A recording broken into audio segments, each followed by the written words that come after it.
Só esperando começar a gravar aqui. Je, je vais activer l'enregistrement. Bom, boa noite a todos. Meu nome é Bonsoir, Juliana. bonsoir à tous. Je Eu m'appelle sou da Juliana. equipe do Je fais marketing partie da de editora l'équipe Blucher. marketing de la maison Eu vou d'édition estar oferecendo Blucher uns avisos agora. et je voudrais vous transmettre quelques petites annonces. C'est pour nous un honneur d'être avec vous lors du lancement du livre La crise de la masculinité de Francis Dupuy-Derry, et l'auteur va échanger avec le traducteur du livre, Paulo Victor Bezerra. Toutes les informations à propos de comment vous pouvez acheter le livre, tout se trouve sur le box d'information. Cette rencontre sera traduite, il y aura la traduction simultanée assurée par Clary Califé, et vous pouvez également nous faire parvenir vos questions sur le chat. Pour activer la traduction simultanée, vous cliquez sur le petit globe qui se trouve sur la partie inférieure de votre écran à droite et vous choisissez l'audio que vous souhaitez entendre. À présent, je passe la parole à Paulo Victor Bezerra, le traducteur. Merci beaucoup, Juliana. Je suis dans le bon canal. Merci. Bien, je vous remercie de votre présence et tout particulièrement à Francis qui est ici avec nous ce soir. Tout d'abord, je remercie d'avoir écrit cette œuvre, ce thème qu'il a incommodé et qu'il a rendu disponible, cette œuvre traduite ici en portugais. Avant tout, je souhaite remercier tous ceux qui ont participé à cette traduction de façon directe et la production du livre également. Un livre, c'est un processus assez complexe, cela passe par plusieurs stages.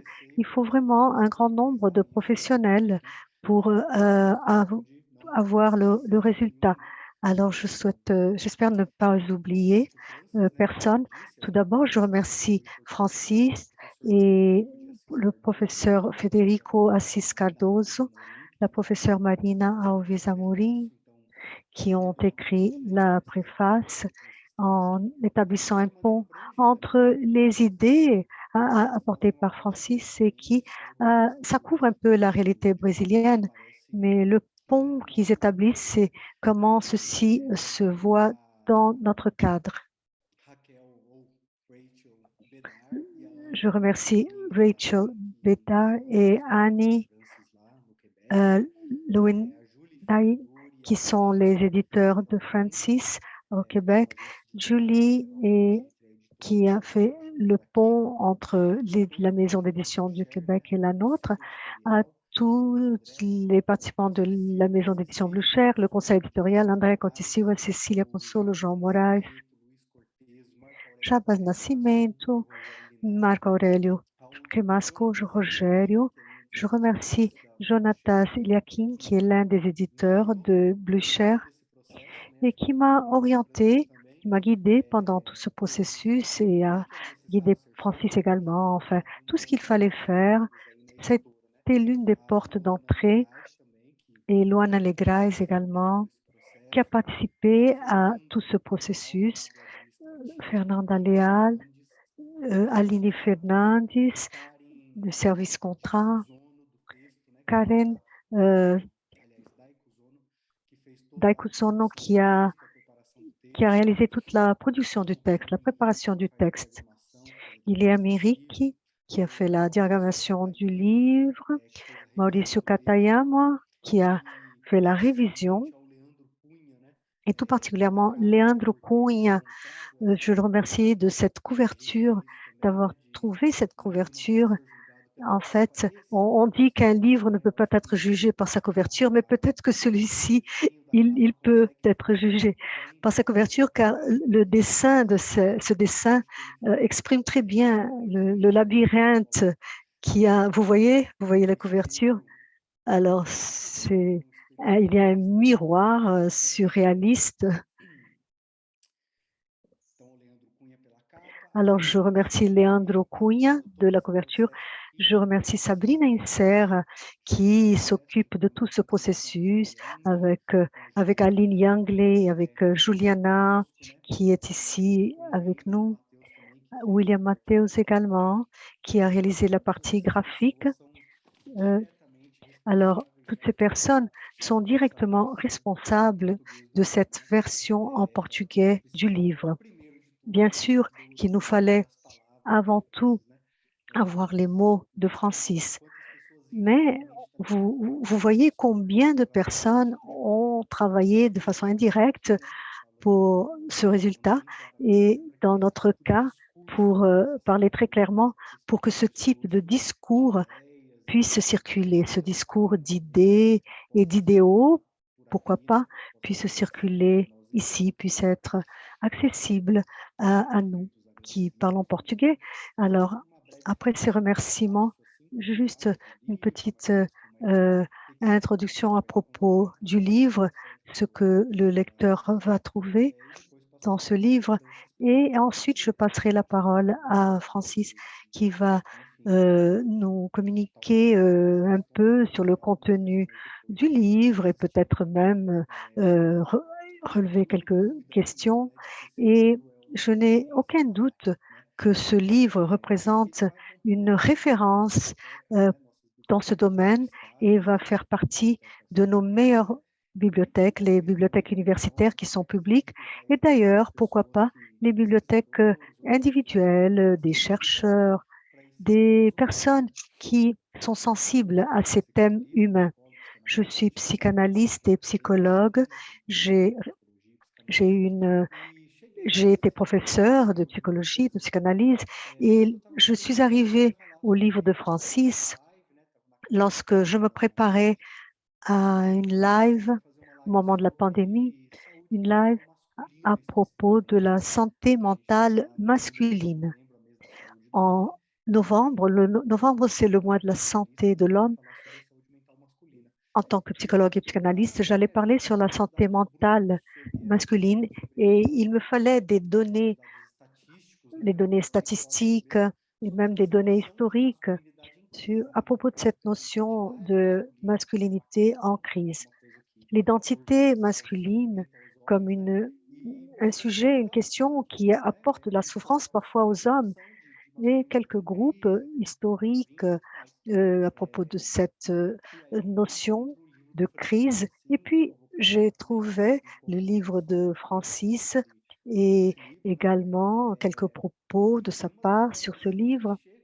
Alors, l'une des manières clichés, enfin, par laquelle les hommes expriment leur mal-être, leur malaise, c'est à travers cette notion de la crise. C'est peut-être une souffrance de bouc émissaire, scapegoat, donc un bouc émissaire pour, pour ce malaise. C'est-à-dire c'est une paire, c'est la paire opposée. Cette idée est assez intéressante. Ça forme une paire, mais c'est vu, considéré comme opposé, comme divergent. C'est une logique assez simpliste. Cet homme qui se voit affaibli, il finit par mettre la faute, blâmer la femme qui s'est renforcée. Alors, c'est se sentir affaibli parce que la femme serait renforcée, serait plus forte donc et dominerait donc. Cette logique, c'est une logique qui pourrait être uniquement un problème pour les psychologues et psychanalystes qui prennent en charge ces hommes, si ce n'était le fait que les hommes dans la société, en fait, ce sont les dominants et les dominateurs. Non seulement les dominants, mais souvent les dominateurs.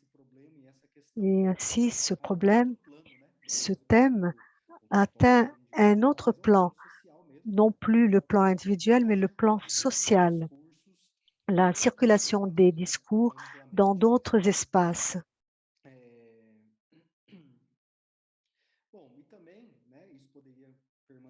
Également, ceci pourrait être un problème peut-être plus ponctuel, celui de la souffrance masculine.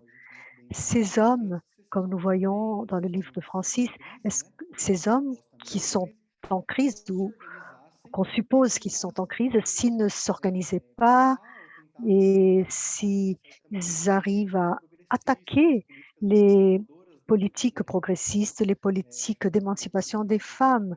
Et le livre de Francis exprime cela très bien, le problème social de la crise de la masculinité, d'un sujet qui se voit en crise et qu'il finit par s'organiser, ils s'organisent, ils attaquent la politique d'émancipation des femmes et il fait un antiféminisme. Je ne connaissais pas cette idée au départ, ce concept, mais dans la mesure où on lit le livre, ça fait beaucoup de sens et nous voyons que le problème, c'est justement cela. Non seulement c'est une illusion, c'est non seulement s'il s'agit d'une illusion, et un discours qui n'a pas de lait et qui n'a, dans la pratique, ça ne se soutient, ça ne tient pas. Lorsque l'on voit les données, ce n'est pas ce que nous voyons. Dans la réalité, ce n'est pas un homme en crise dans le sens où la domination masculine n'est pas en crise. Malheureusement, nous pourrions dire peut-être, au contraire,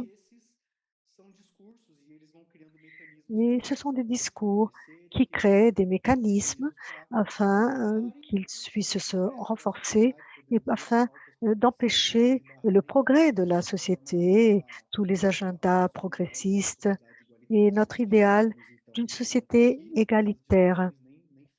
Arriver à un point où ces discussions n'auraient plus aucun sens. Le problème, donc, dépasse le sujet qui intéresse un psychologue, psychanalyste citoyen. J'ai déjà fait plusieurs travaux dans ce domaine de la psychanalyse et lorsque j'ai j'ai appris, j'ai pris connaissance des idées de Francis. Ce problème n'est plus le problème d'un psychanalyste, psychologue, citoyen, et traducteur, mais un problème d'un citoyen, psychanalyste, psychologue et traducteur. Et faire en sorte que ce discours puisse circuler, ça a été donc cette possibilité qui s'est présentée, faire en sorte que ce discours puisse exister, un antiféministe, un discours qui peut rapporter de la lumière et qui puisse être là, consulté, facilement consulté pour les personnes qui parfois pourraient se perdre dans ce genre de discours et qui pourraient penser, bon, je vois qu'il y a quelque chose à laquelle je n'avais pas réfléchi, mais je vois ça ici. Alors, le livre de Francis montre que ce sujet est un thème très actuel. Je crois que j'ai écrit à Francis, ça a été l'un déclenchements qui des déclencheurs, qui pour, qui m'a fait donc prendre du temps pour traduire ce livre, faire une espèce de militance. C'est lorsque nous avons eu une, une figure, je pense que les participants vont reconnaître, Francis peut-être ne le sait pas, mais notre président actuel, j'aime dire président entre guillemets, il a dit qu'il a eu son premier fils, le deuxième, le troisième et même le quatrième. Et au moment du cinquième, c'était une fille. Alors, il a faibli, il utilise cette expression, j'ai faibli et j'ai eu une fille. Et il dit ça en public. Alors, il y a toute une polémique Et les gens se demandent: «Mais qu'est-ce qu'il dit?» Mais malheureusement, il représente ce discours antiféministe, ce discours qui est en train de démanteler tous les progrès, toutes les avancées des dernières années, démantèle les politiques progressistes que nous avions. Eh bien, ce sujet, en tant que représentant de la société où je vis, alors je me suis dit: «Je dois faire quelque chose. Que puis-je faire?» Même pour sentir que je suis en train de faire quelque chose, que je suis en train de lutter. C'est-à-dire, je fais ce qui me revient donc et chacun avec, son habileté, son capacité. J'avais même dit à Francis, j'avais parlé d'une j'ai dit que la le stylo parfois vaut plus qu'une épée. Ce sont des mots d'une, musique de Van Angelis.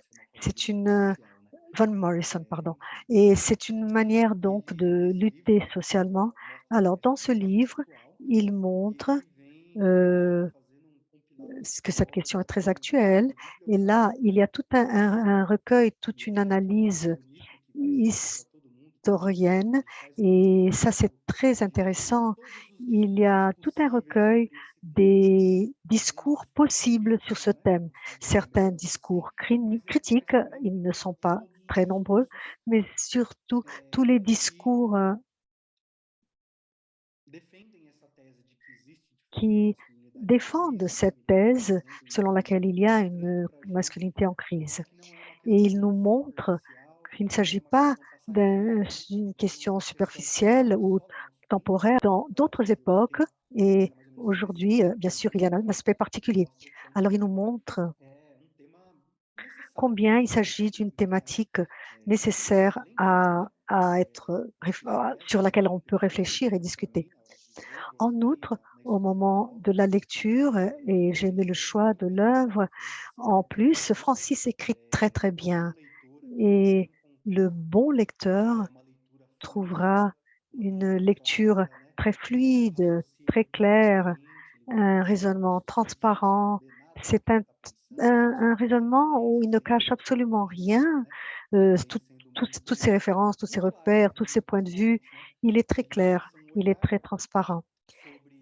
Il lance un regard sur, certains thèmes, le regard d'un sociologue avec un zoom et il en se d'abord c'est ouvert, ensuite il se rapproche, il ferme et il montre chaque partie, comment cela fonctionne, ce discours, comment ce discours est construit et comment il, survient dans différents cadres, différents scénarios et son argumentation est très honnête à la première personne. Il montre son point de vue et il, arrive et il conclut et c'est une partie que j'apprécie beaucoup.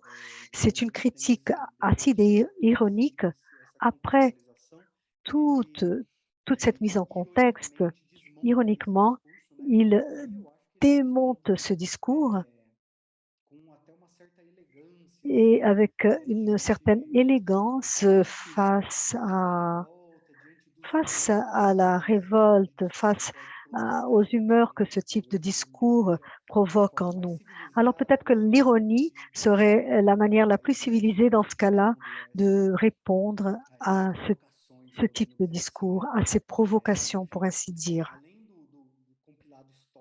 À part cette compilation historique, le lecteur trouvera une analyse des différents contextes de ce discours dans différentes sociétés, différents contextes politiques et comment cela, heu, se montre dans des micro-sociétés ou des groupes sociaux.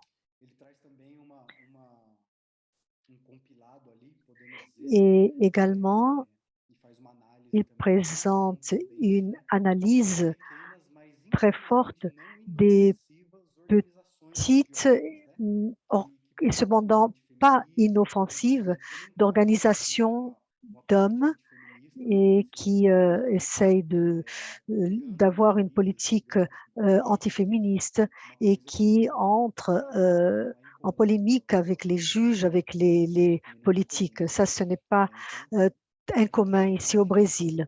Alors, c'est ce que le lecteur pourra trouver. Une lecture très agréable, très fluide, d'une honnêteté intellectuelle qui est importante pour ce milieu, pour cette lutte. Et sans doute, cela ne peut que transformer notre regard. Cela enrichit le regard du lecteur dans la mesure où on parcourt le livre et on se met d'accord dans la plupart du temps. Et en fait, il s'agit d'une question très, très vaste, mais on finit par faire ce pont, comment ceci survient dans notre quotidien. Et ce livre également est très opportun car il présente toutes ces analyses, toute cette partie historique. Et je suis certain qu'il ne s'agit pas d'un livre daté, c'est-à-dire un livre qui sera célèbre à présent, une lecture du moment. Non, il s'agit d'un livre qui tend à perdurer, à durer et à devenir vraiment une référence dans ce domaine, avec tous les micro-thèmes qui puissent orbiter cette idée de la masculinité. C'est un livre qui intéresse les chercheurs dans le domaine du genre, les chercheurs qui étudient les politiques d'émancipation féminine, des modes de résistance, mais également pour qui est du domaine de la sociologie, qui fait des études sur cette onde, cette vague politique, cette vague d'extrême droite, pas seulement au Brésil, mais dans d'autres pays. Nous sommes parmi nous, alors nous pouvons dire qu'il s'agit d'une vague qui nous fait reculer. C'est vraiment ça retarde notre évolution, ce type de discours, ce type de politique. Et également, cela sera utile pour les politiques qui veulent faire avancer leurs agendas dans ce sens-là. Alors, ce livre sera également très utile dans ce sens.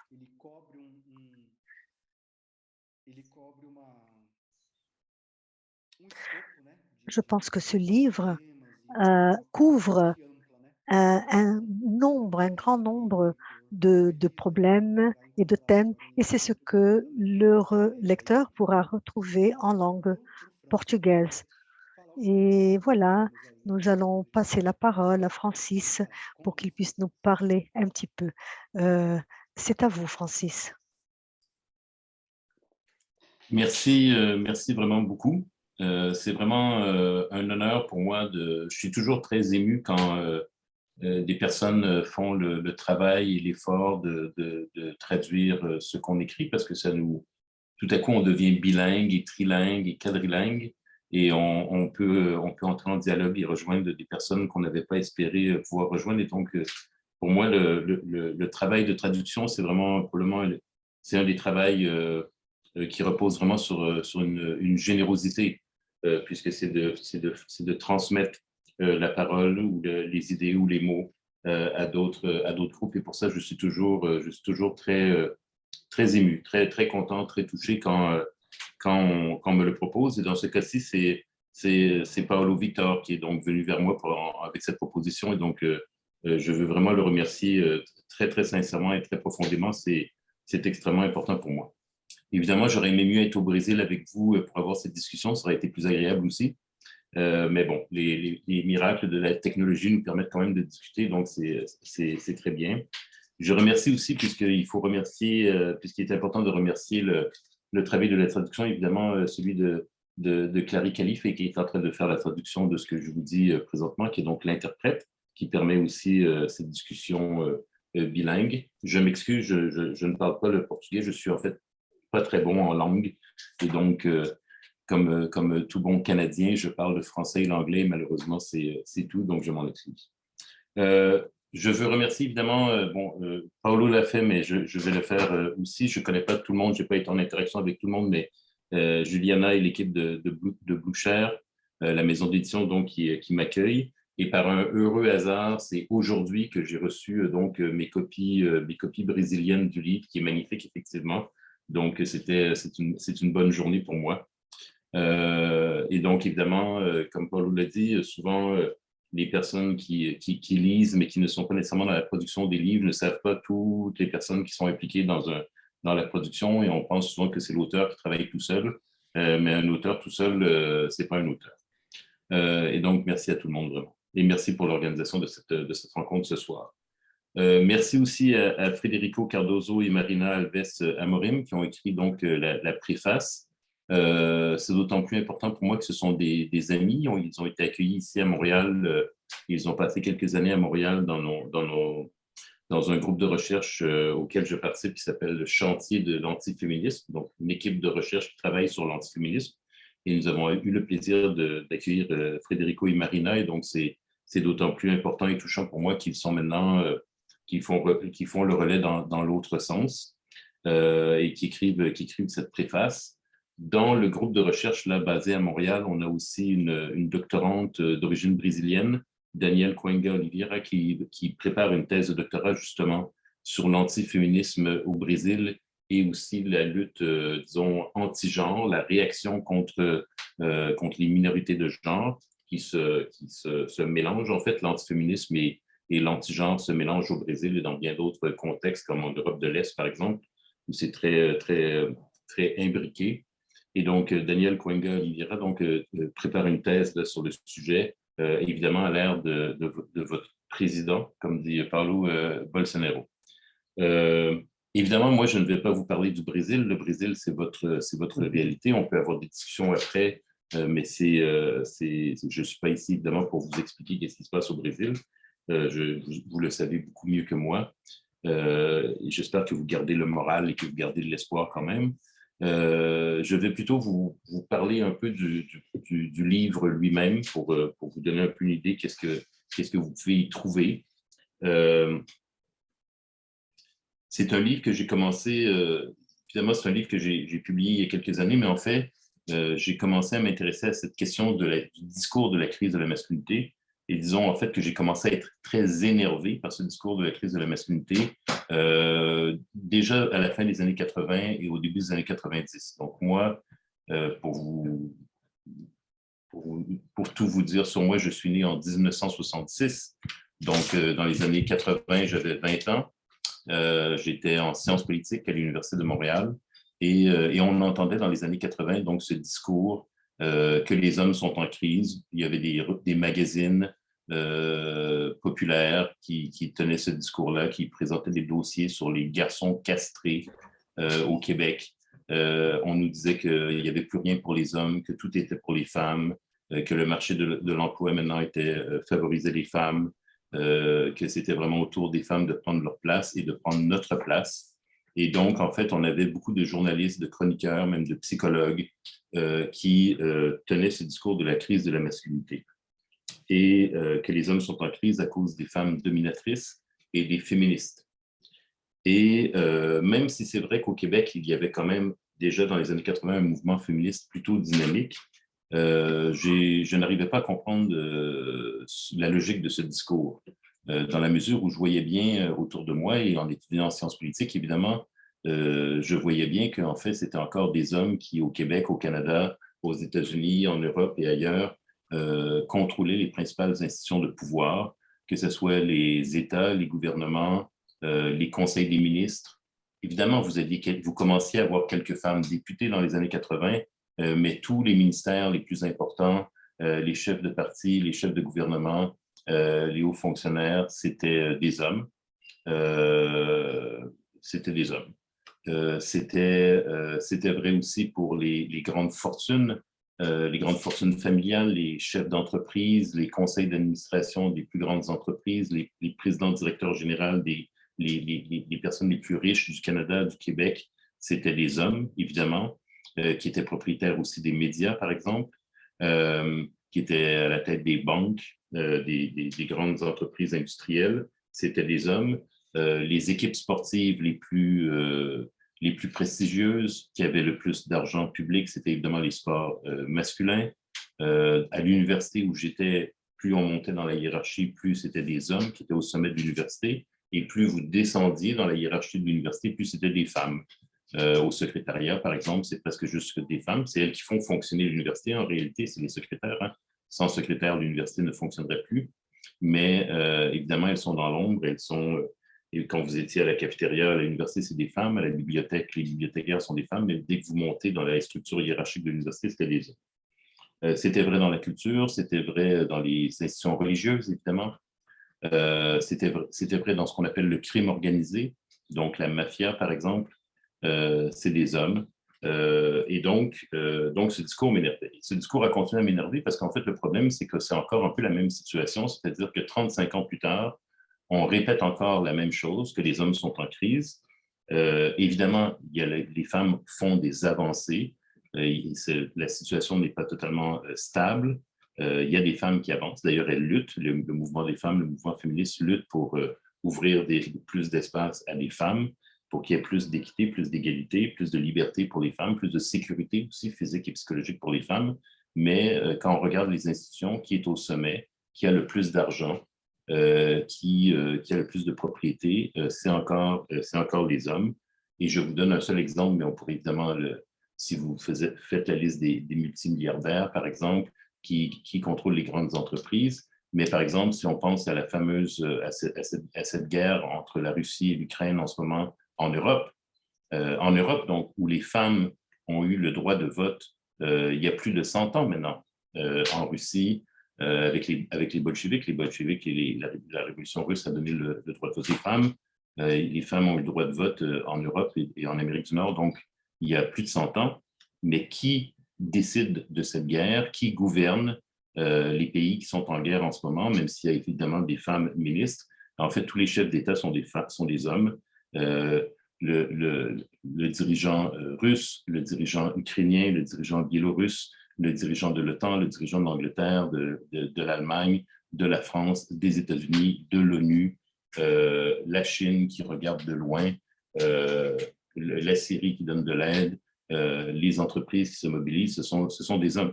Il y a évidemment des femmes qui participent à la guerre, mais ceux qui prennent des décisions qui affectent la vie de tout le monde et qui affectent aussi la mort des gens, c'est très étonnamment, c'est 100% des hommes qui sont, et on les voit quand ils font leur table de négociation. Donc, c'est un exemple. Donc, comme il m'arrive souvent à l'origine des livres que j'écris, c'est cette sorte d'énervement face à des discours que je considère incohérents par rapport à la réalité institutionnelle, à la réalité du pouvoir. Et donc, j'ai voulu documenter, comprendre et déconstruire aussi ce discours de la crise de la masculinité. Je l'ai fait sous forme de livre, mais c'est un travail qui est d'une certaine manière collectif, puisque mon travail sur l'antiféminisme, par exemple, je le mène en collaboration depuis des années et avec l'aide intellectuelle et politique et académique de la sociologue Mélissa Blais, par exemple, avec qui on a aussi écrit des textes ensemble sur la question de l'antiféminisme et du masculinisme. Elle écrit aussi de son côté, elle est aussi spécialiste de la question. D'autres spécialistes au Québec, la politologue Diane Lamoureux, et en France, par exemple, Christine Barre, bref, en dialogue et en discussion et à l'écoute d'autres féministes. Paulo Victor l'a mentionné, mais je vais le répéter dans mes mots. Le livre commence par une histoire longue. C'est quelque chose que moi-même, j'ai trouvé chez des historiens. Moi, je ne suis pas historien, donc c'est à partir du travail d'autres personnes, puisque pour moi, c'était important quand j'ai commencé à vraiment faire une recherche systématique et à commencer à écrire vraiment ce livre, de mener une recherche pour essayer de voir ce qui s'était dit avant que moi j'arrive, ce qui s'était dit sur le discours de crise de la masculinité dans l'histoire et ce qui se dit aujourd'hui un peu partout sur la planète. Et donc, cette première recherche m'a amené d'étonnement en étonnement, de surprise en surprise, parce qu'en fait, ce que je ne savais pas en commençant, c'est qu'en fait, le discours de la crise de la masculinité en Occident, en tout cas, disons en Europe, on le retrouve au moins, ou on l'entend au moins depuis 200 ans avant Jésus-Christ à Rome. Rome, où le pater familias était tout puissant, hein, le père de famille dans le droit romain avait concrètement le droit de vie et de mort sur les personnes qui habitaient dans son domicile.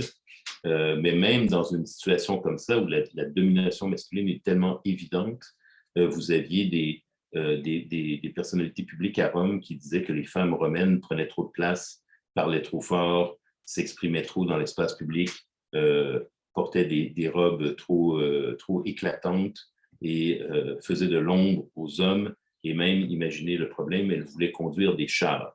Donc, on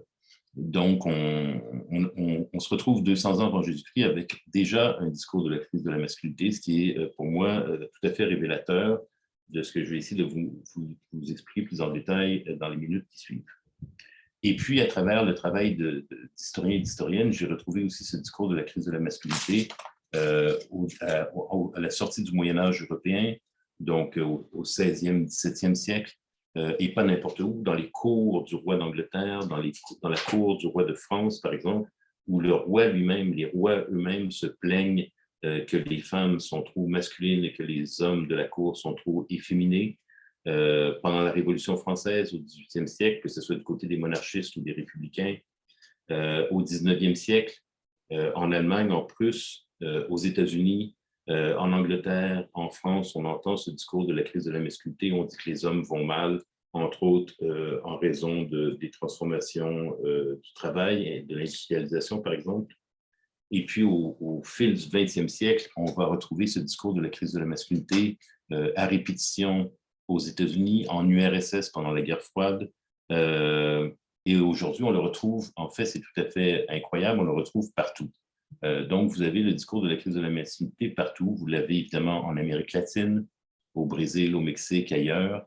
Vous l'avez aux États-Unis, vous l'avez au Canada, vous avez dans les pays scandinaves, en Irlande, en Europe, un peu partout dans les pays d'Europe de l'Est, en Russie, en Ukraine, mais vous l'avez aussi au Japon, en Chine, en Corée, dans les pays du Maghreb, en Afrique subsaharienne, au Vatican, vous avez un discours de la crise de la masculinité dans les différentes, ce qu'on appelle les grandes religions, l'islam, le judaïsme et le christianisme, vous avez des discours de crise de la masculinité. Ce que ça veut dire, c'est qu'en fait, ce discours, il est tout à fait étonnant, que les hommes ont le culot, les hommes ont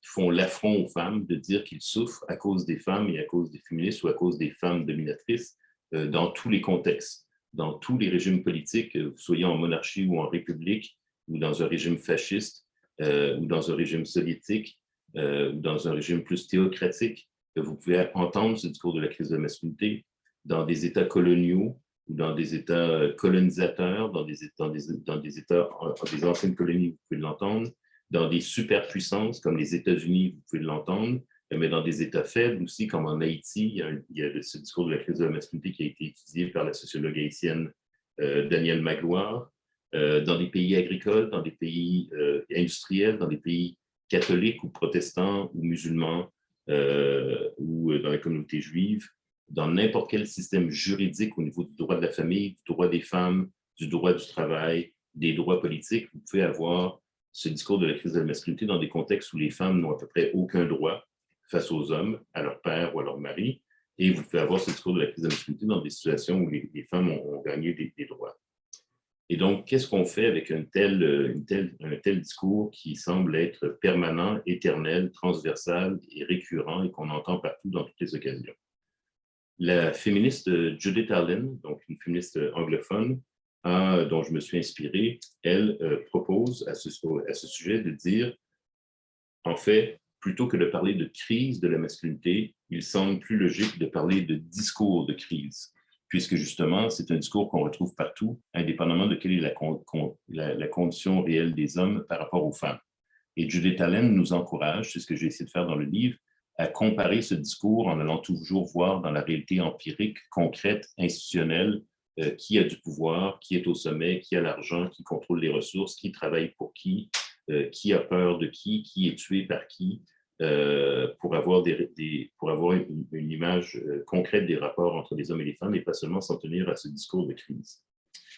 Cela dit, Judith Allen et d'autres spécialistes en communication, par exemple, nous expliquent que même s'il n'y a pas de crise réelle, on peut créer des effets politiques ou des effets sociaux en portant un discours de crise dans l'espace public. Évidemment, on peut le faire aussi quand il y a une crise réelle, mais même s'il n'y a pas de crise réelle, le simple fait de porter un discours de crise dans l'espace public peut avoir des effets. Dans les discours de crise dans l'espace public, généralement, la manière dont ils se construisent, ces discours de crise, c'est qu'ils vont premièrement, évidemment, identifier une cause à la crise. Donc, évidemment, aujourd'hui, il y a une pandémie, donc il y a une crise sanitaire. La cause de la crise, elle est facile, il y a un virus, COVID-19, c'est la cause de la crise. Dans le cas de la crise de la masculinité, la cause de la crise, c'est les femmes. C'est les femmes dominatrices, c'est les mères, c'est les conjointes quand on pense que les hommes mariés sont en crise parce qu'ils sont dominés par leurs épouses. Et puis, quand les femmes obtiennent le droit de divorcer, ben, c'est l'ex-conjointe qui devient la dominatrice à travers les tribunaux. C'est les institutrices dans les écoles primaires et secondaires qui sont toutes puissantes apparemment et qui endoctrinent ou qui enseignent avec des méthodes pédagogiques trop féminines. C'est ce qu'on entend aussi, ça fait partie de ce discours de crise. Donc, la cause de la crise dans le discours de la crise de la masculinité, ce sont les femmes. Et ce sont les femmes dominatrices et ce sont évidemment aujourd'hui les féministes. Et c'est en cela que c'est un discours anti-féministe, c'est un discours qui est contre l'égalité entre les sexes, c'est un discours qui est contre la liberté des femmes, puisqu'en fait, il les critique tout le temps et il prétend tout le temps que les femmes sont trop dominantes face aux hommes. Donc, un discours de crise, même si la crise n'est pas réelle, permet d'identifier la cause de la crise, le problème, c'est les femmes dominatrices dans ce cas-ci, permet d'identifier les victimes de la crise, ce sont les hommes, que ce soit les garçons, que ce soit les hommes adultes, que ce soit les hommes mariés ou les hommes divorcés. Nous serions les hommes, les victimes des femmes. Et finalement, évidemment, un discours de crise, généralement, va proposer une solution pour résoudre la crise. Va appeler à l'aide. Donc, on appelle à l'aide les autorités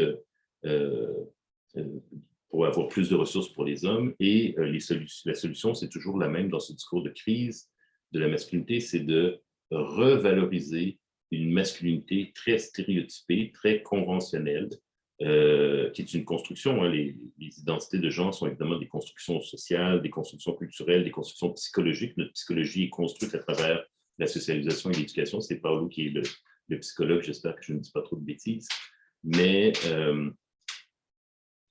donc, cette masculinité très conventionnelle, c'est cette idée que si on est un homme, un vrai homme, alors on est fort, on est dans la compétition, on ne sera pas dominé, on va être un gagnant, on ne vivra pas d'échecs et même on peut régler les problèmes par la force, par l'agressivité, par la compétition et même par la violence, que tout ça, ça fait partie de l'identité masculine. Et dans le discours de la crise de la masculinité, on nous répète qu'en fait, ça a été écrasé par les femmes et qu'il faut que les hommes se réapproprient cette masculinité conventionnelle, agressive, dominatrice, voire violente. Vous voyez bien, j'imagine, tous les problèmes qu'une telle conception peut occasionner dans les rapports entre les hommes et les femmes, et même d'ailleurs dans les rapports entre les hommes entre eux. Et donc, moi, je pense qu'il faut revenir aux questions essentielles que soulèvent les féministes, mais je dirais même que soulève l'analyse politique ou l'analyse sociale, c'est revenir à ces questions fondamentales, c'est au-delà de ces clichés ou de ces stéréotypes sur l'identité masculine ou l'identité féminine, au-delà de ces discours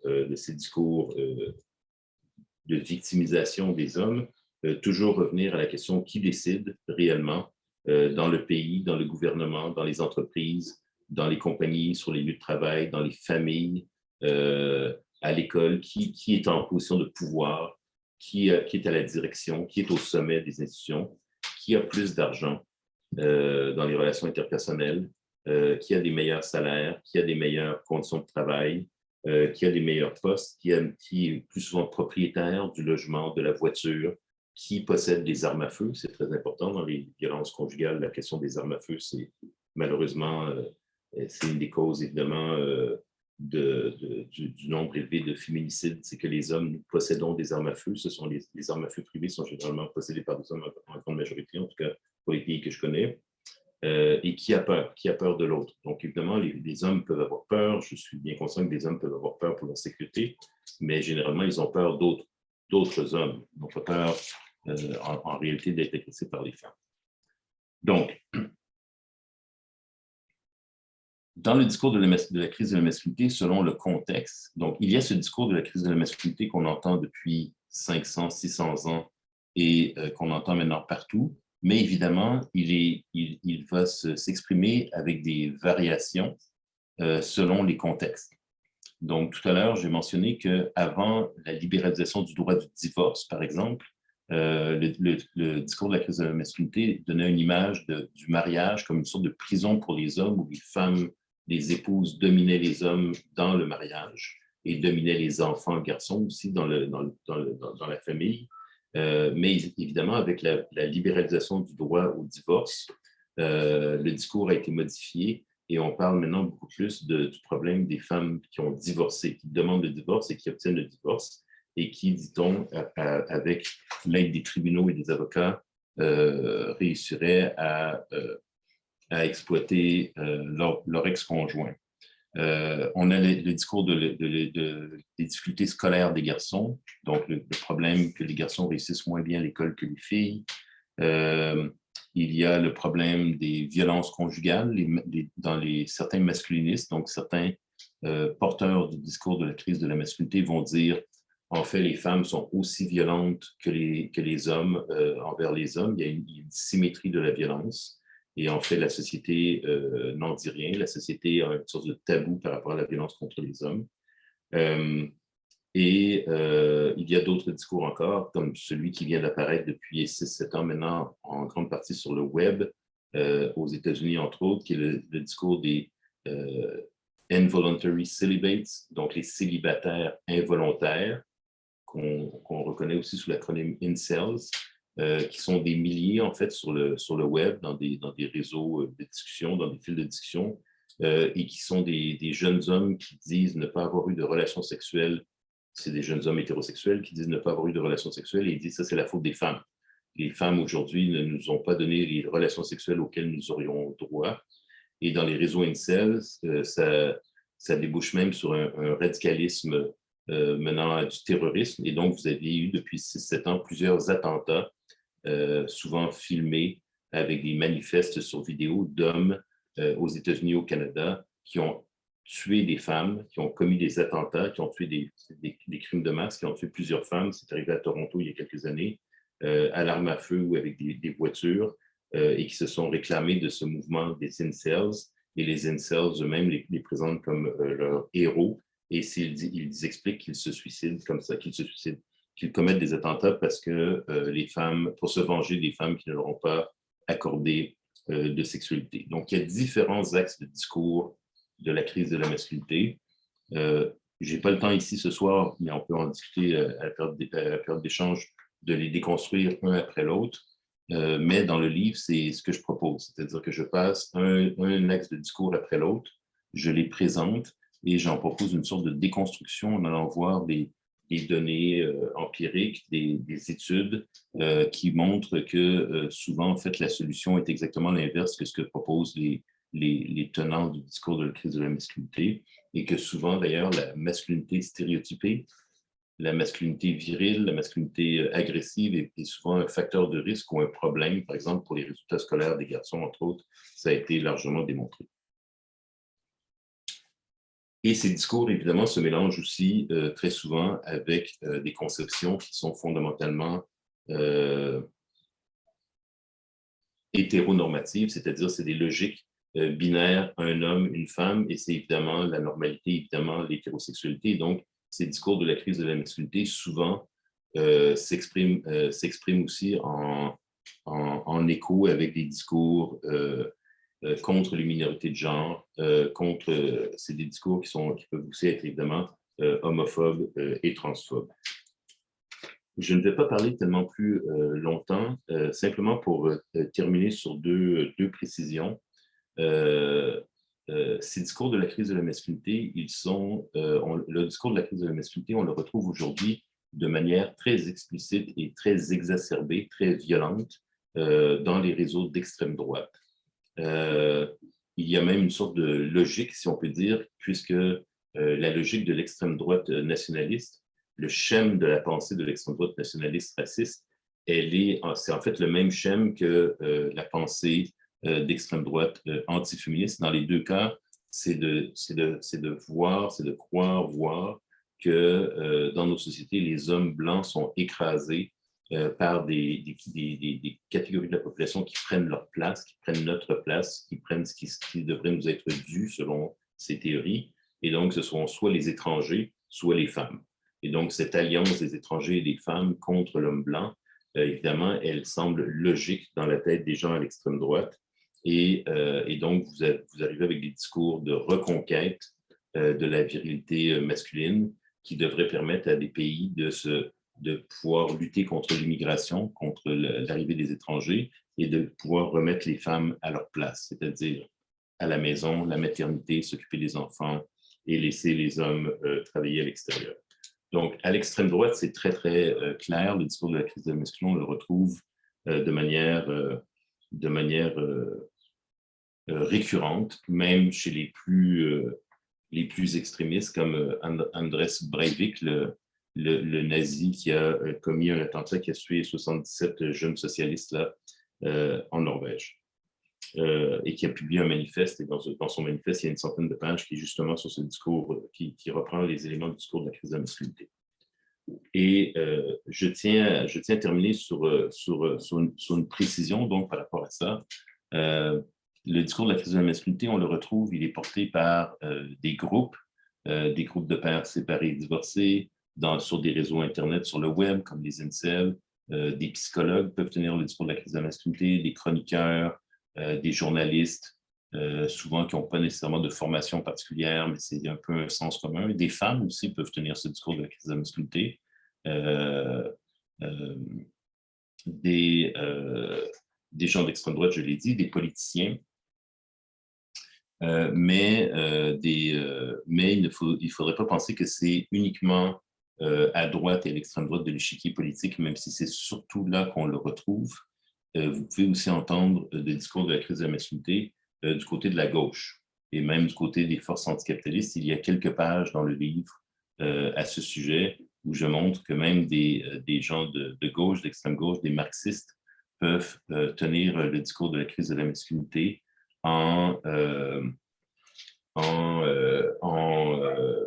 argumentant, par exemple, que les ouvriers sont aujourd'hui déclassés dans le processus de désindustrialisation, que les hommes de la classe ouvrière sont des perdants, par exemple, de la mondialisation, de la désindustrialisation, de l'automatisation de la production industrielle, alors que, selon ces marxistes, les femmes, elles, s'en tirent mieux, c'est ce qu'ils prétendent, mais aussi que les féministes les ont transformées en consommatrices et que les femmes émancipées sont en fait des consommatrices qui sont des sortes d'alliés objectifs du marché, du capitalisme, et que le féminisme, dans ce cadre-là, serait une erreur, selon certains marxistes, que je cite dans le livre, et qu'il faut revenir à une logique très unitaire des mouvements de gauche et d'extrême gauche, où la lutte de classe serait évidemment la priorité absolue et les enjeux qui relèvent par exemple du sexisme ou du racisme seraient des enjeux non seulement secondaires, mais presque des enjeux problématiques pour le mouvement progressiste. Et donc, dans ce sens-là, la crise de la masculinité, elle est vraiment transversale puisqu'on la retrouve de l'extrême droite à l'extrême gauche du spectre politique, même si évidemment elle est plutôt fortement densifiée du côté de l'extrême droite. Voilà, je vais arrêter là-dessus. J'ai déjà beaucoup parlé. Je vous remercie.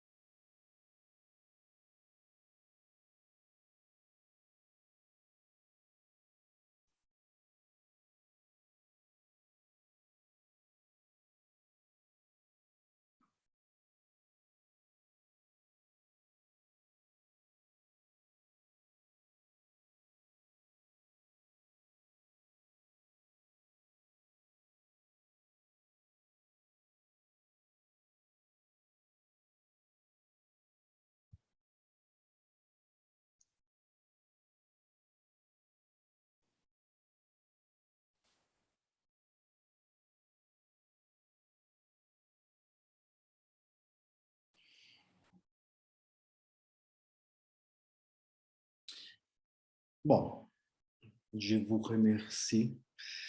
Très bien. Je vous remercie.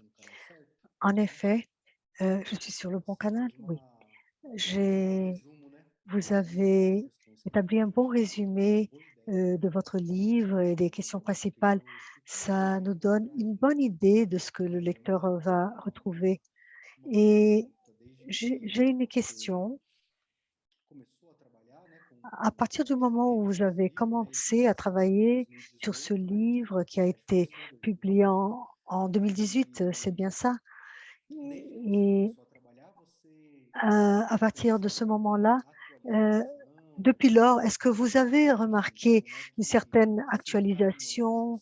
Quel est s'il y a un parcours, si vous pouviez écrire un dernier chapitre à ce livre, est-ce que vous ajouteriez quelque chose de nouveau que vous auriez remarqué depuis lors? Oui, merci.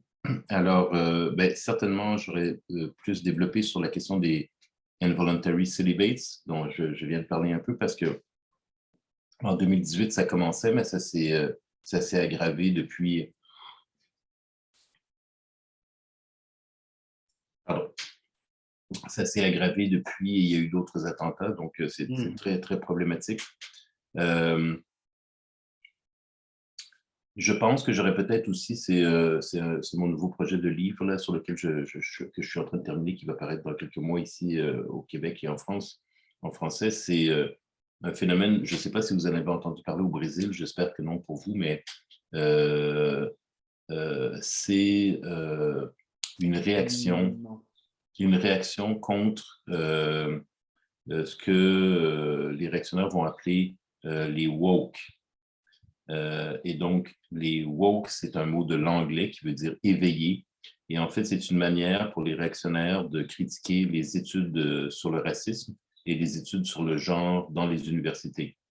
En disant que dans les universités, on ne fait que de l'idéologie maintenant, ce n'est plus de la science, et que les professeurs en études féministes ou les professeurs en études sur le racisme endoctrinent les jeunes, que les jeunes sont déjà des idéologues de toute façon, que les jeunes ne veulent plus ils ne veulent plus qu'on leur enseigne la science, mais ils veulent simplement s'assurer que tout est féministe et antiraciste. Et donc, c'est une sorte de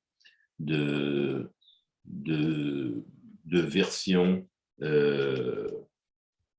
Ça fait écho, en fait, au discours de la crise de masculinité parce que l'idée de ce discours contre les woke ou contre ce qu'on va appeler aussi il y a quelques années les social justice warriors, donc les guerriers pour la justice sociale, ou ce qu'on va appeler aussi la rectitude politique, donc la political correctness. Donc, tout ça, ce sont des discours qui permettent de répéter encore et encore et encore que l'homme blanc est dominé, l'homme blanc n'a plus la parole, l'homme blanc est obligé de se taire, l'homme blanc est accusé de tous les maux de la société. Et c'est un phénomène qui serait si grave qu'on nous dit, mais c'est pas quelque chose de nouveau, on nous dit ça depuis déjà 50, 60 ans, mais que par exemple dans les universités aux États-Unis ou au Canada ou dans certaines universités en Europe, on ne pourrait même plus lire ce qu'on appelle les dead white males, par exemple les vieux hommes morts, donc comme Platon, Aristote, Machiavel, Thomas Hobbes, John Locke, Jean-Jacques Rousseau. Donc, on prétend que dans les cours d'université en ce moment, à cause des féministes et à cause des antiracistes, on ne peut plus lire ces ouvrages des vieux hommes blancs. Et donc, tout ça, ça me fait penser au discours de la crise de la masculinité, parce que c'est dans la même logique, c'est le même chemin de pensée. Et comme pour le discours de la crise de la masculinité, c'est faux. Dans les universités, on peut évidemment, pas seulement on peut, mais en fait, moi, mes étudiants en sciences politiques à l'Université du Québec à Montréal, qui est une des universités qui se considère la plus progressiste au Québec, en fait, les lectures obligatoires, c'est Platon, Aristote, Machiavel, John Locke, Thomas Hobbes, Jean-Jacques Rousseau, ce sont ces hommes-là encore aujourd'hui.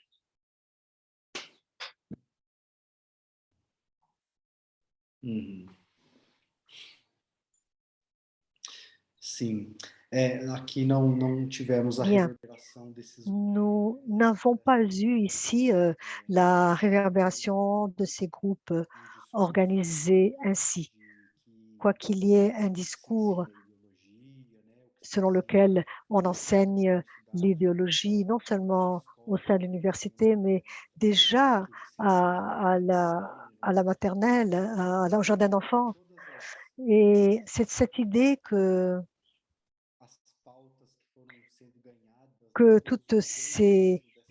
tous les gains, toutes les avancées des femmes, des trans, des non-hétéronormatifs, tout ce qui a trait aux politiques pour mise en place pour cette population est considéré comme une menace au statu quo, une menace à l'existence de l'homme hétéro et dominateur.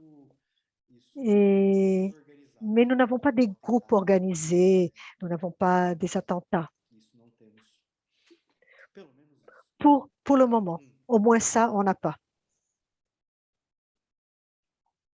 Mais vous avez le mouvement École sans parti, non? Avec des parlementaires qui est justement sur cette logique-là, non? Ils prétendent vouloir que l'école au Brésil soit neutre, mais en réalité, leur neutralité, c'est une neutralité qui exclut la tolérance à la diversité, l'inclusion et tout ça, non? Sim, sem dúvida. Si, sans aucun doute, ce mouvement-là, certains politiciens, certaines classes politiques s'organisent dans ce sens-là. Mais je voulais dire que nous n'avons pas des mouvements tels que les célibataires involontaires qui font des attentats et du terrorisme. Nous n'avons pas ça. Peut-être, j'allais dire que c'est peut-être pire, mais en fait, c'est très difficile d'apprécier, de juger ça. Sans aucun doute, eh bien, ces groupes organisés, nous ne les avons pas. Le professeur juste nous dit que l'école sans parti est en déclin. C'est un commentaire. L'école sans parti est en baisse.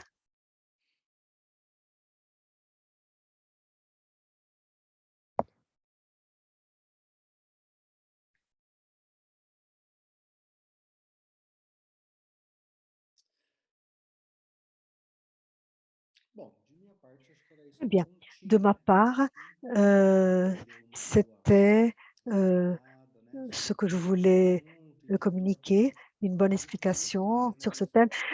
Écoutez, le livre a beaucoup plus que cela pour ceux qui ceux qui liront ce livre.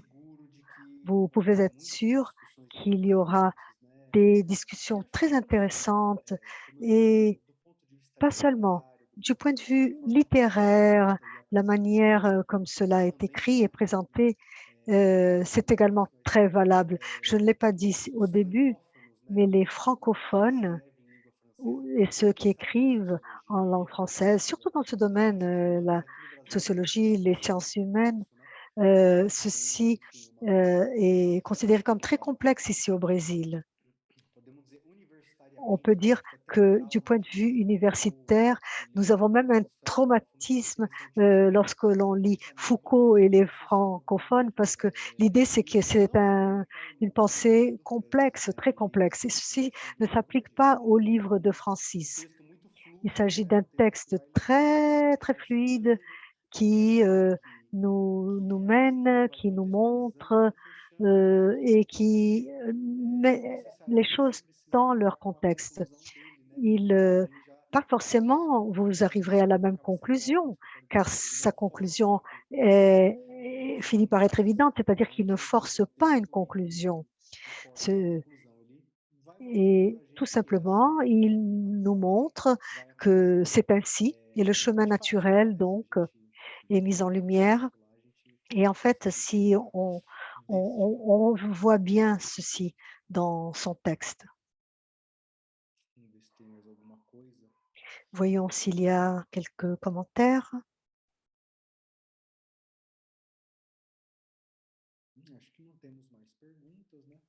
Je pense que nous n'avons pas de questions.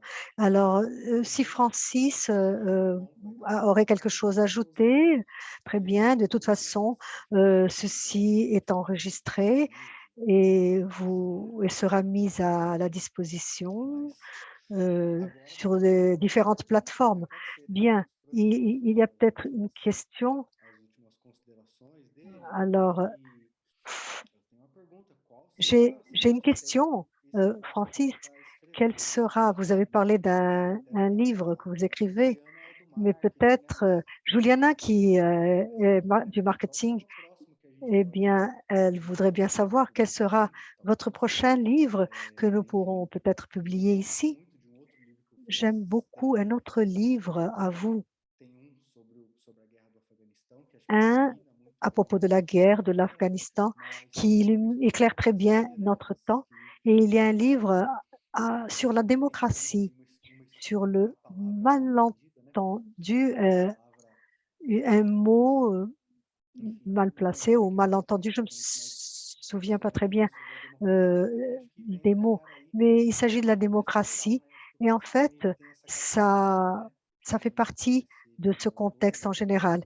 D'ailleurs, Francis, il a cette caractéristique, il est toujours très à l'affût de tout ce qui se passe dans notre temps, tous les événements, tout ce qui est très actuel. Et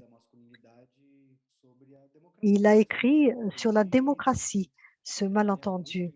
Et d'ailleurs, c'est un livre très intéressant également. De la même manière, il présente un raisonnement et ça nous fait penser comment ça se fait que nous n'avons pas lu cela auparavant et comment ça se fait que personne n'a dit cela avant. Alors, Francis, Ben, merci, c'est gentil de faire, de faire ma publicité. Donc oui, c'est ça. Donc le prochain livre, c'est ce que je vous mentionnais, c'est au sujet, mais ça aussi c'était lié à un énervement de ma part depuis longtemps aussi, ce discours-là contre les études féministes et les études sur le racisme à l'université. Et donc j'ai terminé un essai là qui va être publié bientôt, mais c'est vraiment une analyse qui croise les trois contextes, le contexte aux États-Unis, parce qu'on dit souvent que tout ça, ça vient des universités américaines, que c'est sur les campus américains que sont produits les théories féministes et les théories sur le racisme. Et je compare ça avec la situation en France, que je connais assez bien, la situation au Québec. Mais un autre gros projet de recherche que j'ai, et qui n'a pas rapport du tout avec la discussion qu'on a ce soir, qui est un projet de livre qui n'est pas encore complété. C'est sur, et ça n'a vraiment rien à voir avec la discussion de ce soir, c'est sur, parce que je suis spécialiste aussi des mouvements sociaux, et donc c'est sur les grèves dans les écoles secondaires dans le monde. Et donc, j'ai commencé ce projet de recherche vers 2015, donc avant d'entendre parler de Greta Thunberg. Et ici au Québec, dans mon université, j'ai une subvention de recherche. Donc, en fait, j'ai mené une recherche dans les médias, j'ai fait des entretiens. Et donc, j'ai environ retrouvé dans les médias de différents pays environ 3000 cas de grève dans des écoles secondaires au 20e siècle, y compris d'ailleurs au Brésil, au Mexique, en Colombie, en Afrique, en Inde, dans différents pays en Europe. Et je suis en train de rédiger là, le manuscrit sur cette longue histoire inconnue des grèves des jeunes dans les écoles pour différentes raisons. Des fois, c'est des raisons d'ailleurs qui sont liées à des questions de sexisme par rapport à l'uniforme, entre autres, ou au harcèlement sexuel, mais évidemment pas nécessairement. Et donc, en Amérique latine, vous avez une longue tradition de grève dans les écoles secondaires, d'ailleurs, y compris avec des occupations, ce qui est assez rare. Donc voilà, c'est ça le prochain grand projet.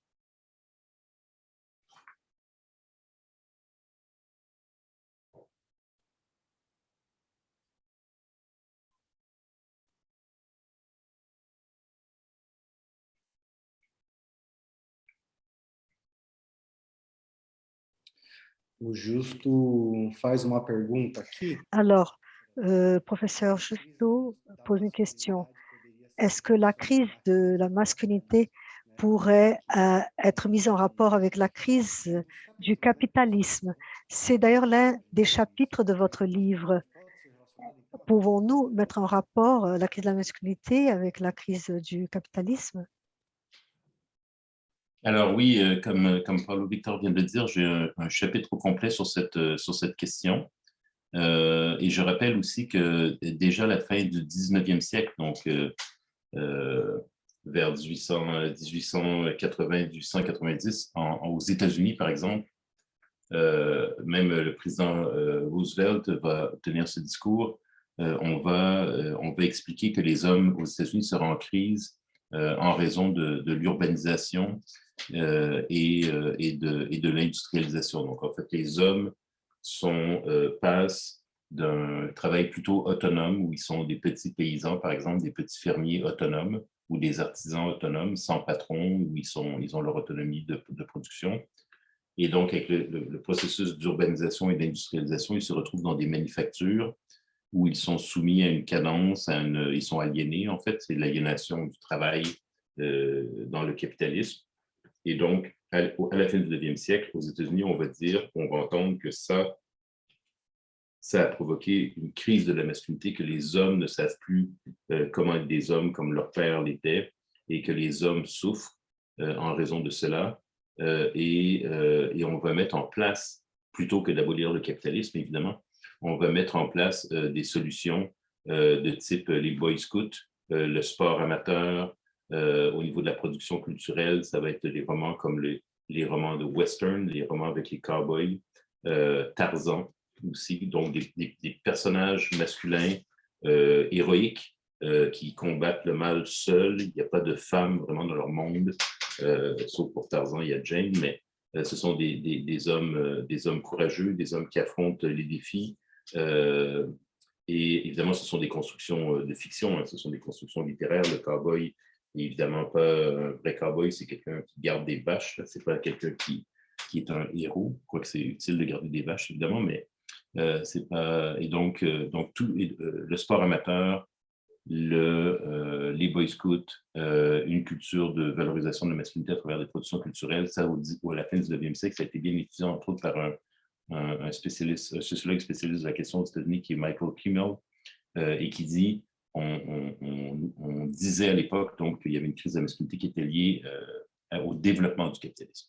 Et puis quand le capitalisme est en transformation dans les années 1980, 90, quand il y a une crise économique avec un début de désindustrialisation qui est lié à l'automatisation du travail de plus en plus poussée, qui est lié à des transformations importantes dans les classes ouvrières, au niveau, par exemple, des quartiers ouvriers qui se transforment. La mondialisation, évidemment, des accords commerciaux transnationaux qui permettent la délocalisation. Bref, une sorte de... Je ne sais pas s'il y a une crise du capitalisme, parce qu'en fait, je pense que les capitalistes se s'en tirent très bien. Ils font énormément de profits. Et pour les propriétaires, il n'y a pas de crise, en fait. Au contraire, ça semble fonctionner parfaitement. Mais effectivement, pour la classe ouvrière ou les classes sociales, c'est des transformations profondes. Et donc, aussi bien qu'on a eu à la fin du 19e siècle, le discours de la crise de la masculinité lié au développement industriel, quand les secteurs industriels est en régression, disons, ou en déstabilisation, on va aussi entendre ce discours de la crise de la masculinité. On va même dire que c'est une des raisons, par exemple, pour expliquer l'élection de Donald Trump aux États-Unis, c'est les young white men qui sont en colère parce qu'ils espéraient avoir un bon niveau de vie mieux que leurs parents, et en fait, ils réalisent qu'ils n'auront pas le même niveau de vie. Et donc, ce discours de la crise de la masculinité, oui, on l'entend tout à fait arrimé avec le discours de la crise industrielle. Dans le livre, ce que j'essaie de montrer, c'est qu'il y a plusieurs problèmes avec cette manière de voir,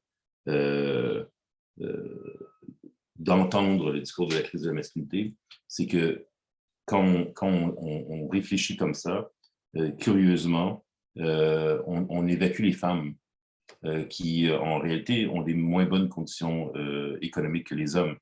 Et donc, c'est curieux, d'ailleurs, vous entendez à peu près jamais dire qu'il y a une crise de la féminité, mais on entend toujours qu'il y a une crise de la masculinité. Donc, par rapport à l'économie, oui, évidemment, il y a certains secteurs masculins de l'emploi masculin qui ont été touchés, mais tendanciellement, en termes de tendance générale, les hommes, en général, s'en tirent encore mieux économiquement que les femmes, ont des secteurs d'emploi encore plus intéressants au niveau des salaires que les femmes, y compris pour les classes populaires. C'est d'ailleurs en tout cas en Amérique du Nord, en Europe, je ne sais pas pour le Brésil, mais c'est une des causes d'explication de ce qu'on va appeler les problèmes scolaires des garçons ou le décrochage scolaire des garçons.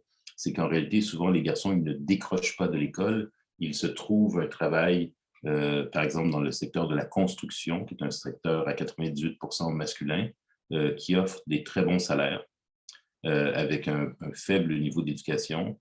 Et donc, vous pouvez avoir 22, 23, 24 ans et déjà avoir votre pick-up, votre logement, un bon salaire en étant dans la construction. Il n'y a pas l'équivalent féminin.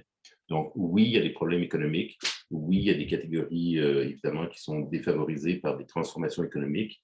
Oui, l'écart entre les riches et les pauvres se creuse, mais ceux qui prennent les décisions économiques les plus importantes, ce sont presque toujours des hommes, que ce soit au niveau des ministères, des gouvernements, du G7, du G20, de l'Organisation mondiale du commerce, des grandes entreprises multinationales, ce sont des hommes qui prennent ces décisions-là.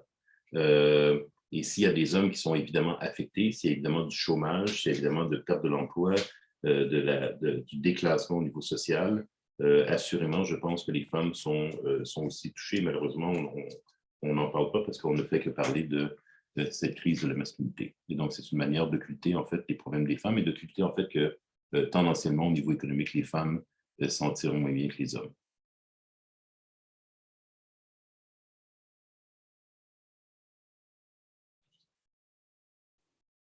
Sim. Bom, vamos.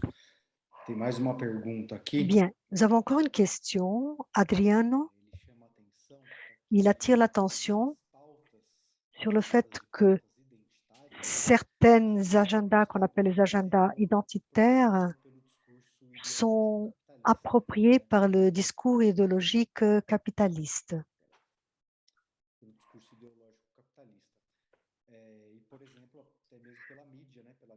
Par les médias également.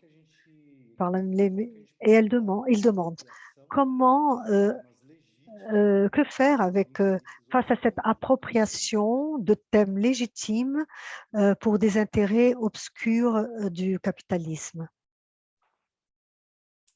Oui, merci pour vos questions. C'est pas nécessairement une question facile. J'aurais envie de vous demander, vous, quelle solution vous voyez. Et on peut avoir une discussion. C'est pas moi j'ai pas toutes les réponses là.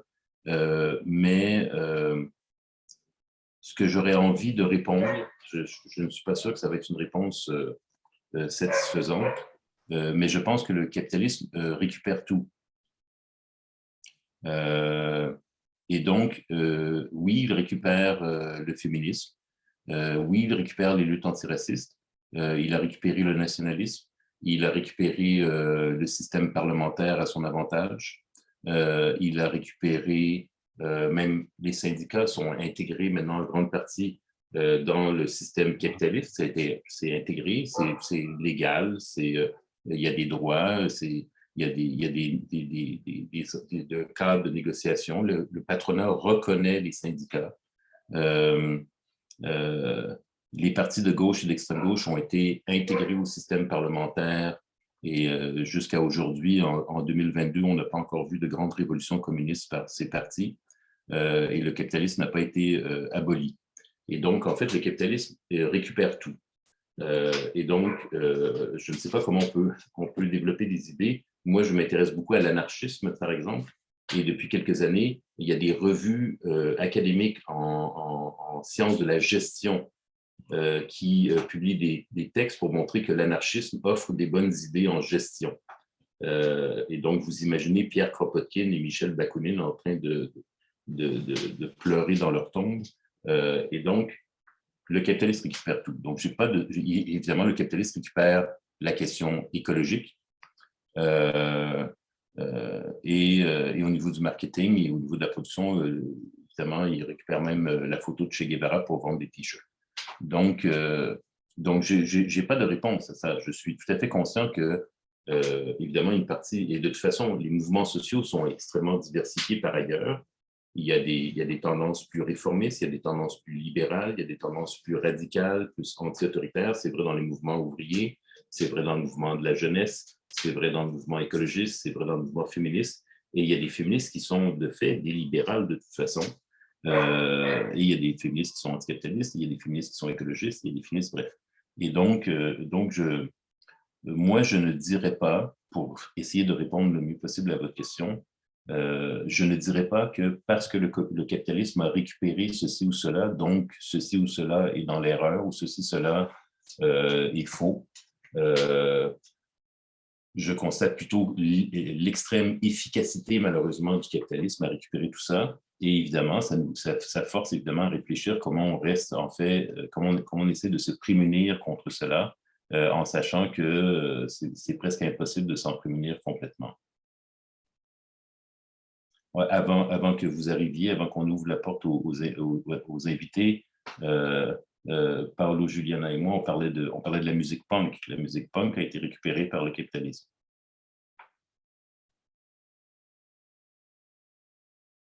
Mais si vous avez une solution, je serais vraiment intéressé de connaître votre solution ou de connaître votre réflexion là-dessus, parce que c'est un enjeu compliqué.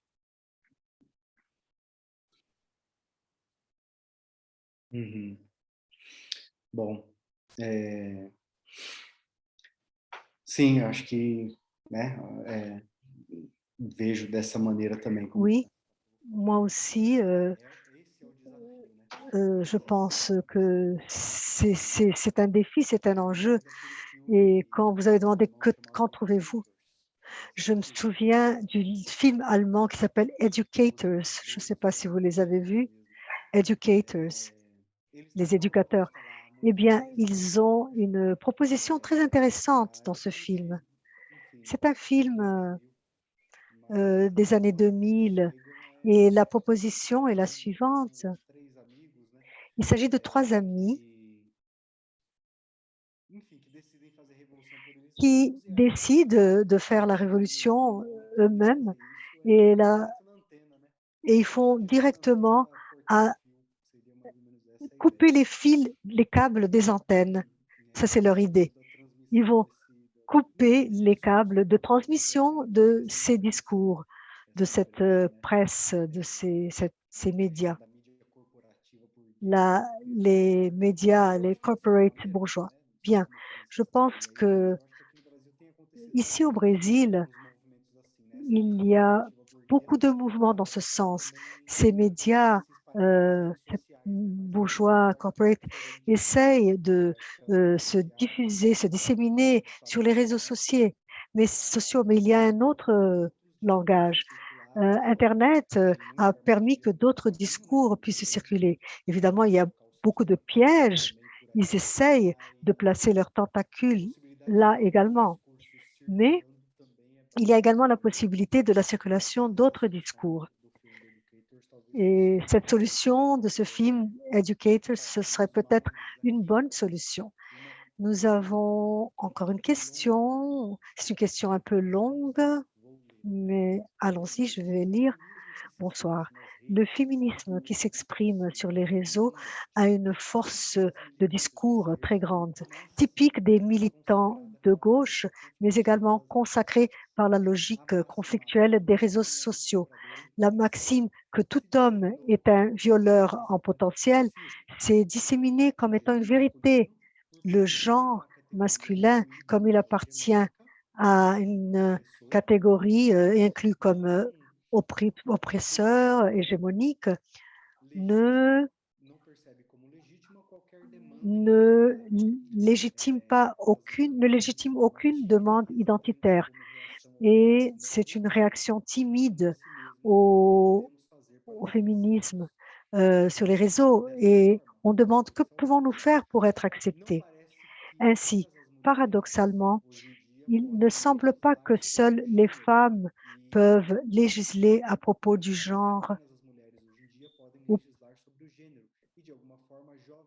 et les jeunes du genre masculin en voie d'initier leur vie sexuelle finissent par être cooptés par le discours de droite philo-fasciste.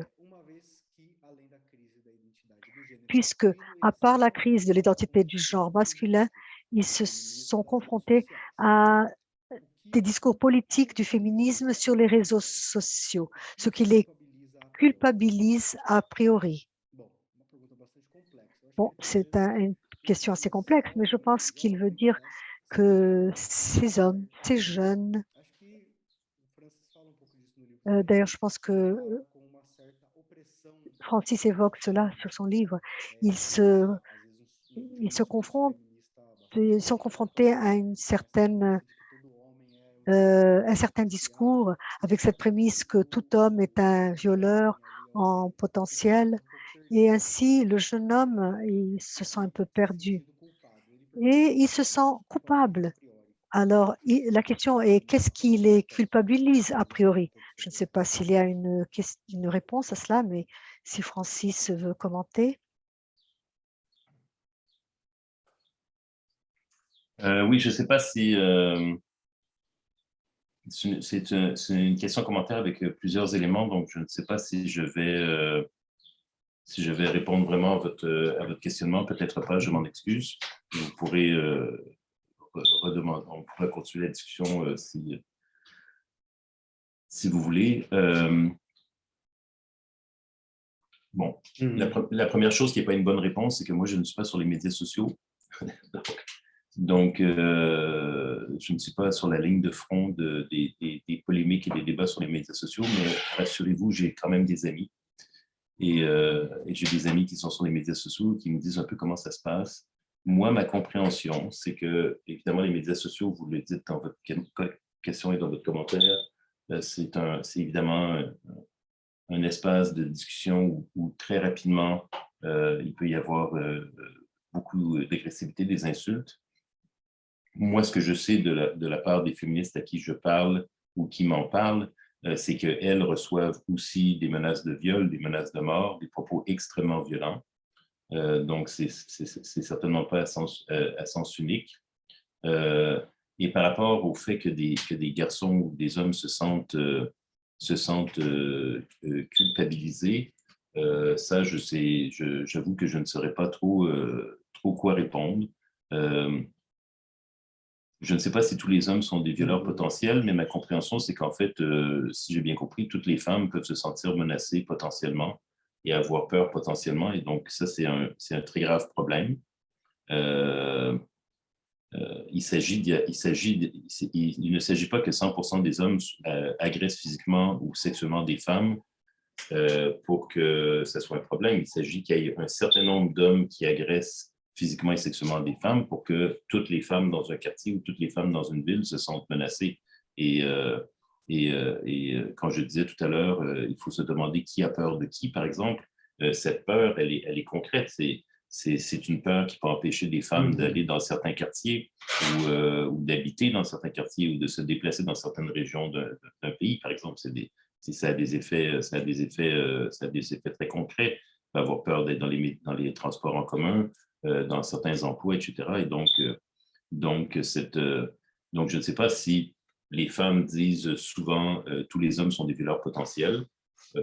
La potentialité est une potentialité, mais en tout cas, les femmes ont des raisons de se sentir vulnérables ou en danger. En tout cas, ce que disent les chiffres en termes de violence sexuelle et de violence conjugale me semble évident là-dessus. Je veux juste faire une précision qui n'est pas directement liée à votre question, mais votre question me fait penser. Moi, je suis impressionné à quel point le mouvement féministe est modéré. Et même les féministes qu'on appelle les féministes radicales sont en fait, selon moi, très modérés si on les compare à d'autres mouvements sociaux et d'autres enjeux sociaux. Je m'explique. À peu près tous les mouvements sociaux y compris le mouvement républicain, c'est-à-dire le mouvement qui a mené au 18e, 19e siècle à l'instauration de républiques, le mouvement ouvrier dont on a parlé, le mouvement communiste, différents mouvements, même le mouvement étudiant à la limite, les mouvements d'extrême droite évidemment. Les mouvements sociaux sont généralement composés de groupes et de tendances plus modérées, plus légalistes, et de mouvements ou de tendances plus radicales ou extrémistes. Et c'est vrai dans le mouvement féministe aussi. Sauf que dans le mouvement féministe, ce qui est vraiment impressionnant, considérant la situation des femmes, considérant toutes les inégalités et les injustices et les violences que les femmes subissent de la part des hommes, historiquement et aujourd'hui, la catégorie des femmes dans les pays en Amérique latine ou dans les Amériques, je ne parle même pas des femmes autochtones, mais des femmes de descendance européenne, pendant des générations et des générations et des générations, elles n'avaient pas le droit de voter, elles n'avaient pas le droit d'être élues, elles n'avaient pas le droit d'être propriétaires, elles n'avaient pas le droit d'avoir un emploi sans la permission de leur père ou de leur mari. Elles n'avaient pas le droit au Québec, elles n'avaient même pas le droit d'ouvrir de compte de banque sans la permission de leur père ou de leur mari. Il y avait des femmes régulièrement qui étaient violentées. Il y avait des femmes qui étaient tuées parce qu'elles sont des femmes.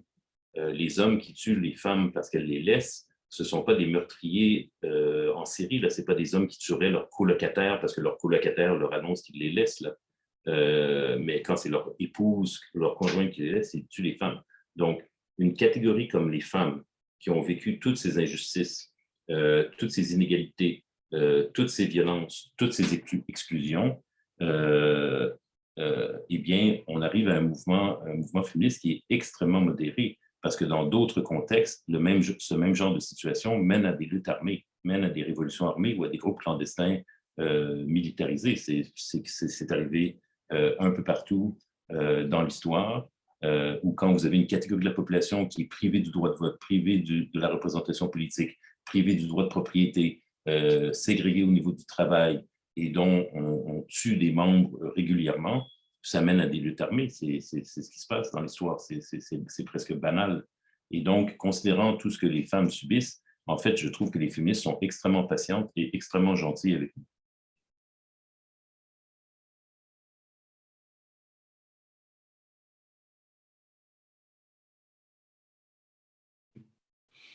Certo, muito obrigado. De fato, uma pergunta bastante... Très bien, merci beaucoup. Oui, en effet, une question assez complexe.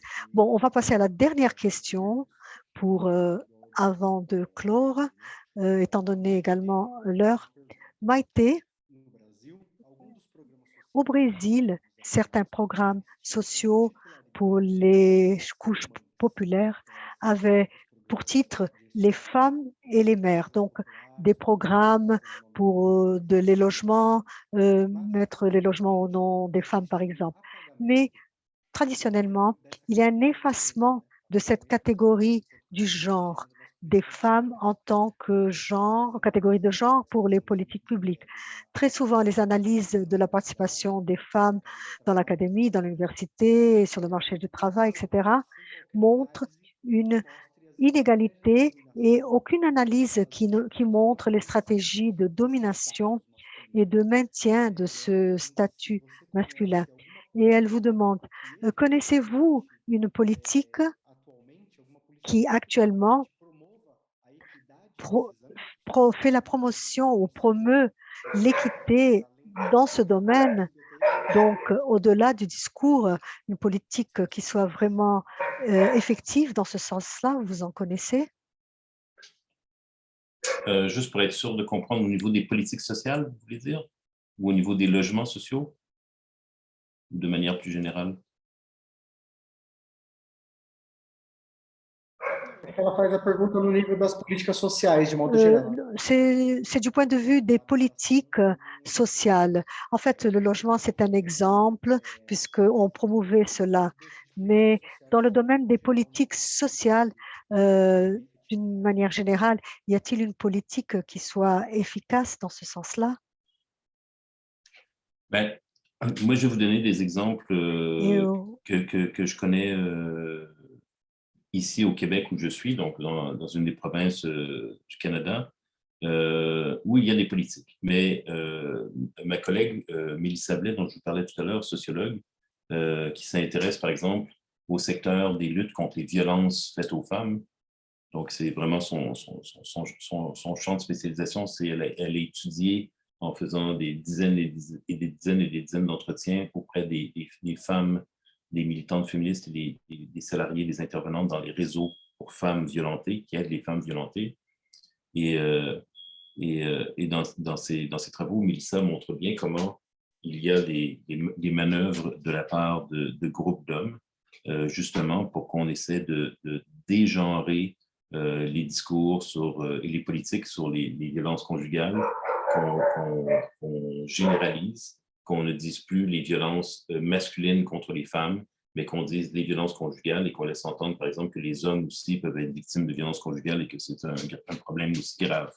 Donc, il y a des stratégies comme ça d'occultation ou d'invisibilisation des femmes et des mères comme catégorie nécessitant des politiques sociales ciblées, spécifiques, absolument. Mais oui, il y a des politiques, évidemment, pour les femmes et pour les mères, évidemment, qui sont liées à des problématiques particulières, même si, évidemment, des hommes doivent pouvoir s'occuper des enfants, évidemment. Au Québec, par exemple, l'État québécois est relativement fier d'avoir développé tout un réseau de garderies. Donc, le réseau de garderies est considéré évidemment comme quelque chose qui est extrêmement important au Québec. C'est un modèle que les autres provinces canadiennes essayent d'imiter maintenant. Pour revenir à la question de tout à l'heure sur le capitalisme, évidemment, c'est lié à la question du capitalisme, puisque la garderie a pour objectif, évidemment, de permettre à la mère de retourner au travail, de retrouver son emploi le plus vite possible. Mais évidemment, pour les femmes, pour les mères et pour quelques hommes, mais comme c'est surtout les femmes et les mères qui s'occupent des enfants, qui en sont responsables dans les faits, c'est considéré comme un gain très important au Québec. Et là, il y a un certain déficit d'ailleurs de place dans les garderies. Il manque de place et il y a des mouvements de femmes qui se mobilisent contre le gouvernement en disant « tenez vos promesses et ouvrez plus de place » parce que c'est quelque chose de vraiment important. Et ça a eu des transformations très importantes dans la société québécoise depuis 10-15 ans, ce réseau de garderies. C'est un exemple auquel je pense là. Et si on va dans des enjeux plus dramatiques, je reviens au travail de Mélissa Blais, par exemple, ben, au Québec, on est relativement bien doté en ressources pour les femmes violentées. Donc, il y a des refuges, il y a des réseaux, il y a des protocoles d'intervention. Quand on se compare à d'autres pays, on est, disons, proportionnellement, les femmes sont, disons, proportionnellement mieux servies pour ces besoins extrêmement importants. C'est des femmes qui peuvent avoir peur d'être tuées là, et que leurs enfants soient tués, donc elles ont besoin d'un refuge. Cela dit, pour revenir à la thématique de mon livre, évidemment, c'est quelque chose que les masculinistes au Québec, donc les hommes antiféministes au Québec, vont utiliser pour justement essayer de montrer à la population, vous voyez comme l'État québécois est injuste, il donne des ressources aux femmes, spécifiquement aux femmes, et nous, les hommes, on n'en a pas. Donc, ils vont utiliser en fait ce type de ressources spécifiques en disant, évidemment, c'est la même chose avec les cliniques d'avortement, par exemple. Donc, les cliniques de santé pour l'avortement, ben oui, évidemment, c'est pour les femmes. Ça peut être pour des personnes trans aussi, les femmes trans, mais c'est pour les femmes, évidemment. Et donc, les masculinistes, les antiféministes au Québec vont dire, vous voyez, l'État québécois offre de l'argent pour les maisons, pour les refuges pour les femmes violentées, pour les cliniques d'avortement, pour ceci, pour cela, et nous, les hommes, on n'a rien. C'est ce qu'ils disent, ce qui est en réalité faux, parce qu'en réalité, il y a des ressources aussi pour les hommes en difficulté. Et évidemment, les hommes aussi peuvent de toute façon, n'ont évidemment pas besoin de cliniques d'avortement et ils peuvent aller évidemment dans les hôpitaux publics ou dans les cliniques privées de santé. D'autant plus qu'ils ont des meilleurs salaires que les femmes.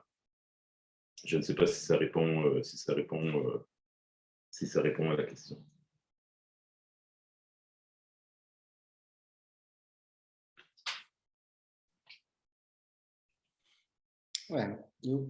Eu Eu penso que você falou bastante, né? Oui, je pense que vous avez évoqué assez de plusieurs points sur cette question. Ah voilà, elle a répondu, elle dit merci, oui. Obrigada. Obrigada, ça veut dire merci, j'avais compris.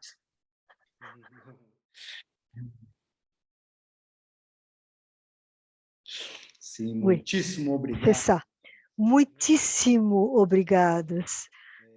Merci beaucoup. Bom, a gente pode fazer então as considerações finais. Alors voilà, si vous voulez peut-être faire vos commentaires pour clore si vous en avez, et puis nous allons clore notre rencontre. Ben, obrigada.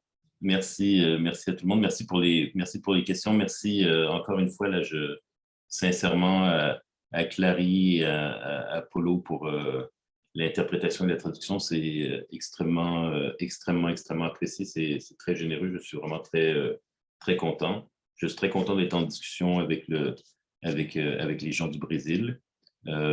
Malheureusement, je répète que je ne parle ni le portugais, mais bon, la lecture, maintenant, on a Google Translate et d'autres moyens. Et donc, dans la mesure où je suis professeur d'université à Montréal, si jamais les personnes qui étaient là aujourd'hui veulent me contacter là, pour continuer la discussion, vous pouvez évidemment me contacter par mon adresse courriel là, que vous pouvez retrouver en utilisant mon nom et l'université là. Je peux la mettre là dans le chat, là, si jamais il y a des personnes qui veulent continuer la discussion, ça me fera plaisir.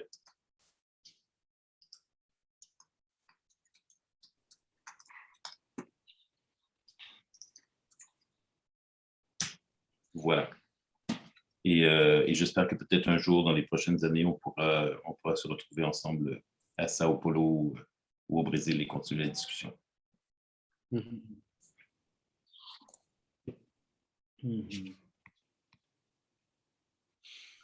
Sim, sem dúvida. Absolument. C'est ce que nous souhaitons également. Bom, tá bom, então. Très bien. Podemos ficar por aqui, Juliana? Alors, Juliana, nous nous arrêtons là.